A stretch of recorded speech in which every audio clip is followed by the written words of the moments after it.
तो छोटे से ब्रेक के बाद एक बार फिर से आपका स्वागत है और अब हम बात करेंगे बॉर्डर्स पर आदेश की। जी हां, बॉर्डर्स पर जो आदेश आए हैं आज सुप्रीम कोर्ट में। दरअसल आपको बताएं कि सुप्रीम कोर्ट में एक जनहित याचिका दायर की गई थी क्योंकि बॉर्डर को सील करने के बाद तमाम परेशानियां लोगों को हो रही थी, रोज आना जाना उनका मुश्किल हो रहा था। ऐसे में दिल्ली एनसीआर के बॉर्डर्स को लेकर क्या कुछ सुप्रीम कोर्ट ने कहा है वो आपको बता दें। दरअसल कोरोना संकट के कारण दिल्ली एनसीआर की सीमाएं सील थी और लोगों को आने जाने में दिक्कत का सामना करना पड़ रहा था। लोगों की दिक्कत को देखते हुए सुप्रीम कोर्ट में एक जनहित याचिका दायर की गई।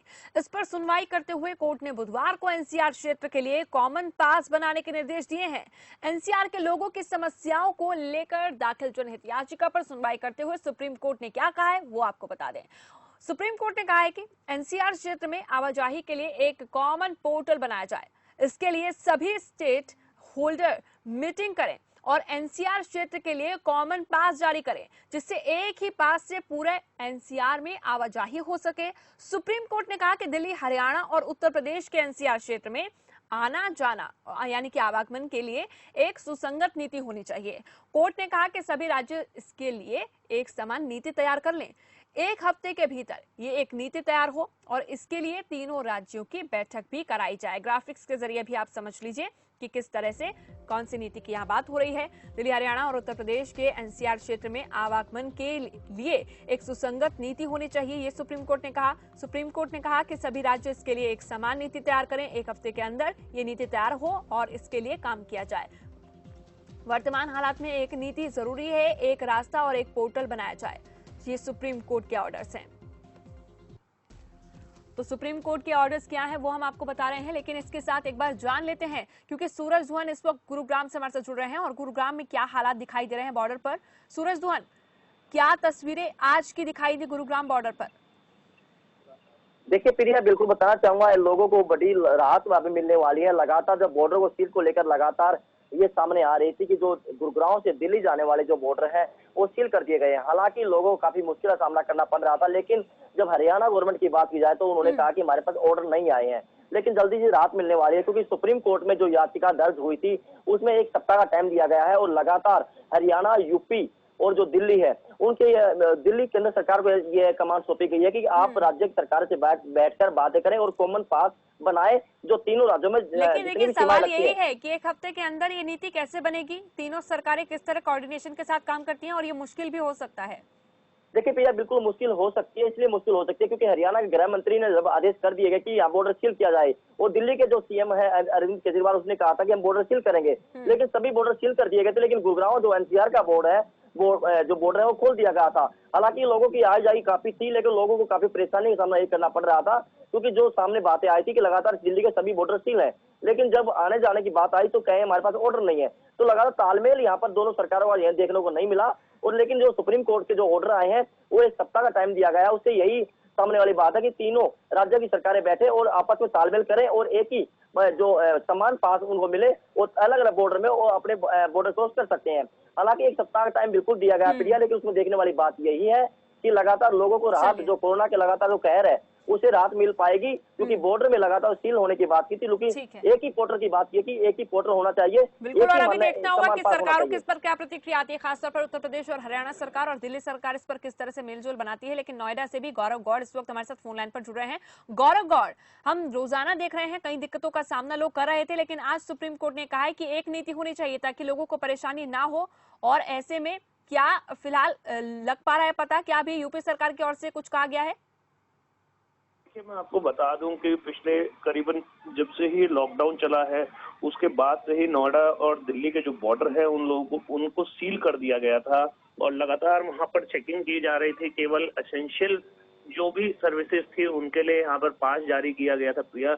और इसके बाद भी अब आपको बता दूं कि जब ये लगातार लॉकडाउन जारी है तो उसके बाद जब डीएम ने गौतम बुद्ध नगर द्वारा यहाँ पे ऑर्डर दे दिए गए थे कि अभी भी बॉर्डर लगातार सील रहेंगे, मगर एसेंशियल सर्विसेज के लिए कभी भी कोई भी बॉर्डर पार कर सकता है और आ सकता है, जा सकता है। मगर जब अब सुप्रीम कोर्ट का ये ऑर्डर आए हैं तो उसके बाद ही जब ये लोग इन लोगों के पास ऑर्डर पहुंचेगा उसके बाद ही कुछ प्रतिक्रिया सामने आ पाएगी कि आखिरकार बॉर्डर कब खुलेंगे और ये तीनों राज्यों के जो नोडल अधिकारी हैं कब आपसी में अपने साथ बैठकर ये फैसला करते हैं कि किस तरीके के पास यहाँ पे जारी होंगे और कैसे ये लोगों जल्दी का करना होगा आवाज। क्योंकि एक हफ्ते का समय दिया गया है एक नीति बनाने के लिए। लेकिन इस वक्त बीजेपी के प्रवक्ता भी हमारे साथ जुड़ रहे हैं, प्रदीप भटनागर जी। देखिए, हरियाणा और उत्तर प्रदेश में तो बीजेपी की ही सरकार है, लेकिन दिल्ली से भी खास तौर पर तालमेल बनाकर चलना होगा और ये काम एक हफ्ते के अंदर किस तरह से करेंगे? बात तो ये कि मैं तो पहले ये कहूँगा कि ये जो तालमेल की बात है, तालमेल दोनों सरकारों ने बना के रखा था। उसी हिसाब से जो लॉकडाउन चल रहा था और बॉर्डर पे जो सील कर रखा था वो चल रही थी। ये नहीं था कि एकदम ही नहीं, अभी तक तालमेल नहीं दिखा था। कभी यूपी बॉर्डर सील हो रहे थे, कभी हरियाणा के बॉर्डर सील हो रहे थे और हाल ही में हमने देखा कि दिल्ली के बॉर्डर सील कर दिए गए। तो एक नीति तो थी ही नहीं, ना ही एक रास्ता चुना गया था। इससे पहले भी हमने चर्चा की थी कि कोऑर्डिनेशन कितना है, लेकिन अब कोऑर्डिनेशन बनाना होगा। लेकिन एक हफ्ते में कितनी जल्दी खास तौर पर संभव कर पाएंगे आप ये एक नीति? देखिए, हमारी नीति बिल्कुल ठीक है। मैं थोड़ा सा आपके माध्यम से बता दूं, पूरे जितनी स्टेटें थी सबके जो है बॉर्डर बाकायदा सील थे। दिल्ली नहीं, हरियाणा या कहीं भी थे। उत्तर प्रदेश ने थोड़ा सख्ती रखी, हरियाणा सख्ती रखी, क्योंकि पेशेंट बहुत बड़ा स्टेट है यूपी, इसलिए उसको ज्यादा सख्ती रखी गई। वहाँ ये नहीं था कि पास के जरिए आप नहीं जा सकते हैं, पास के जरिए आप जा सकते थे हरियाणा कहीं भी। मेरा सवाल शायद आप समझ नहीं रहे हैं। मैं आपसे सवाल कर रही हूँ, मुझे भी मालूम है कौन से बॉर्डर्स कब सील हुए और क्यों सील हुए, क्या वजह रही, ये बताया गया था सरकारों की ओर से। मेरा ये सवाल है आपसे कि अब जो समय दिया गया है एक हफ्ते के अंदर, खास तौर पर यूपी, हरियाणा और दिल्ली में जो खास तौर पर सरकारों की बैठकों को लेकर कहा गया है, तालमेल बनाने को लेकर कहा गया है कि एक नीति होनी चाहिए, लोगों को परेशानी ना हो, तो उसको लेकर कितनी जल्दी काम शुरू होने वाला है? देखिए, नीति की बात तो ये है कि वाकई में एक नीति बननी चाहिए। और देखिए, दिल्ली, हरियाणा और उत्तर प्रदेश की नीति बनी हुई थी। अगर आप पास से दिल्ली के पास से अगर उत्तर प्रदेश में जाएंगे आपकी एंट्री होगी, हरियाणा जाएंगे तो आपकी एंट्री होगी। नहीं, जो एक समन्वय बनाने की जो बात कह रहे हैं आप, उसके लिए बाकायदा तीनों सरकारों को, गृह सचिवों को आपस में बैठ के एक कॉमन जो चीजें सुप्रीम कोर्ट ने जो एक दिशा निर्देश निकाला उसके ऊपर बैठ के बाखूबी बैठ के एक डिसीजन निकालना चाहिए कि किस तरह आवाजाही होनी चाहिए। क्योंकि उत्तर प्रदेश के लोग दिल्ली में काम करते हैं, दिल्ली के लोग उत्तर प्रदेश में काम करते हैं, ऐसे ही हरियाणा के लोग दिल्ली और दिल्ली के लोग हरियाणा जाते हैं। बहुत लाखों और हजारों की संख्या में आवाजाही होती है, चाहे व्यापारी तबका हो, चाहे वो नौकरी तबका हो, चाहे वो सप्लाई करने वाला हो, सबको बहुत ज्यादा दिक्कतें हो रही हैं। रही आप पास की बात जो कर रहे हैं, पास बनाने में भी कोई ऐसा सरलता नहीं आ रही। पास आपने डाला और बन के आ गया। पास की फॉर्मेलिटी भी इतनी ज्यादा है कि पास बनना भी आसान नहीं है। दिल्ली एनसीआर के लिए पूरी तरह से एक पास की बात कही गई है कि एक ही पास होगा, चाहे वो नोएडा वाला बॉर्डर हो, चाहे वो अन्य कोई बॉर्डर हो। क्योंकि करीब अगर दिल्ली के सभी बॉर्डर्स की बात करूं तो अलग अलग पासेस की बात निकलकर सामने आ रही थी कि हरियाणा के लिए अलग और यूपी के लिए अलग। अब जो सुप्रीम कोर्ट ने कहा है कि एक ही पास होना चाहिए, तो जो मैंने अब तक देखा है कि एक ही पास काम कर रहे हैं। आप हरियाणा से दिल्ली और दिल्ली से उत्तर प्रदेश जा सकते हैं, ऐसा नहीं है। और ना ही मैं भी अभी गया हूँ 2-3 जगह, तो मुझे ऐसा कोई रोकथाम नहीं है। हरियाणा भी गया, उत्तर प्रदेश भी गया, दिल्ली होता हुआ गया। जो मेरे पास हरियाणा सरकार ने दिया था उससे मैं गया हूँ और बाकायदा मुझे किसी ने रोका नहीं है पास को देके। ये समन्वय है। और ये जो आपको अफवाह उड़ा रहा है ये गलत हो रहा है। आम लोगों को तो दिक्कत हो रही ना। आप गए और आपने वहां से बॉर्डर भी क्रॉस किया, लेकिन जो मजदूर हैं, जो खासतौर पर उद्योग शुरू हुए हैं, वहां के लोग भी कह रहे हैं कि उद्योग शुरू हो गए, लेकिन मजदूरों को आने में तो दिक्कतें हो ही रही हैं। खैर, इस वक्त आम आदमी पार्टी से भी हमारे साथ जो मेहमान है वो जुड़ चुके हैं। घनेंद्र भारद्वाज जी हमारे साथ जुड़े हुए हैं। घनेंद्र भारद्वाज जी, जो एक नीति है उसके तहत अब काम करना होगा, उस पर कब से काम शुरू किया जा रहा है? देखिए, सुप्रीम कोर्ट का आदेश आया। निश्चित तौर पर जब सुप्रीम कोर्ट ने कहा है तो सुप्रीम कोर्ट के आदेशों का पालन करना हर राज्य सरकार का कर्तव्य है। आज आया, वो देखते हैं, उस पर काम करेंगे। अब हरियाणा और यूपी की सरकार को तय करना है कि उन्हें क्या करना है। हम तो पहले से कह रहे थे। लॉकडाउन 3 और 4 में अगर आप देखोगे, जो एमएचए की तरफ से रिलैक्सेशन आई और जिसमें कर्फ्यू में ढील दी गई, तब भी हरियाणा और यूपी की सरकारों ने दिल्ली के लोगों के लिए बॉर्डर नहीं खोले थे। तब कहीं किसी ने सवाल नहीं करा। घनेंद्र जी, देखिए, सवाल तो ये भी उठाना कि आपने पूरी दिल्ली तो खोल दी, लेकिन बॉर्डर सील कर दिया, उसकी वजह से दिक्कतें हो रही थी। देखिए, जनहित याचिका जी, मैं आपको क्या कह रहा हूँ, उससे पहले क्या हुआ था, जब लॉकडाउन 3 और 4 में रिलैक्सेशन देने की बात की गई, और जब हरियाणा की सरकार और यूपी की सरकारों ने, आमजन तो छोड़ो, जो लोग कोरोना वॉरियर्स थे, नर्स थे, डॉक्टर्स थे, पुलिस कर्मी थे, उन तक को अलाउ नहीं कर रहे थे।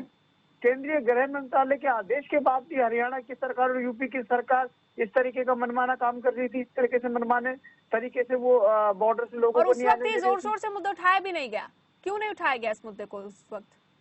देखिए, हम तो शुरू से कह रहे हैं, ये कह रहे हैं कि जो भी भारत सरकार की जो गाइडलाइन है, जो केंद्रीय गृह मंत्रालय का आदेश है, अगर दिल्ली की सरकार उसका पालन कर रही है तो हरियाणा की सरकार और यूपी की सरकार को भी करना चाहिए था। आपने पुलिस कर्मी, कोरोना वॉरियर्स, डॉक्टर्स, नर्स, आपने उनको ये कह के स्टेट में आने नहीं दिया कि ये लोग बीमारी लेके आ रहे हैं, ये लोग कोरोना लेके आ रहे हैं। इस ठीक है। तरीके की सोच है हरियाणा के गृह मंत्री की, इस तरीके की सोच थी भारतीय जनता पार्टी के नेताओं की। ठीक है, केंद्र सरकार की ओर से भी ये कहा जा रहा है, यानी कि सॉलिसिटर जनरल जब सुप्रीम कोर्ट में मौजूद थे तो उन्होंने भी कहा कि हम खुद चाहते हैं कि इस पर जल्द से जल्द बैठक हो तीनों ही सरकारों की और एक नीति बन जाए।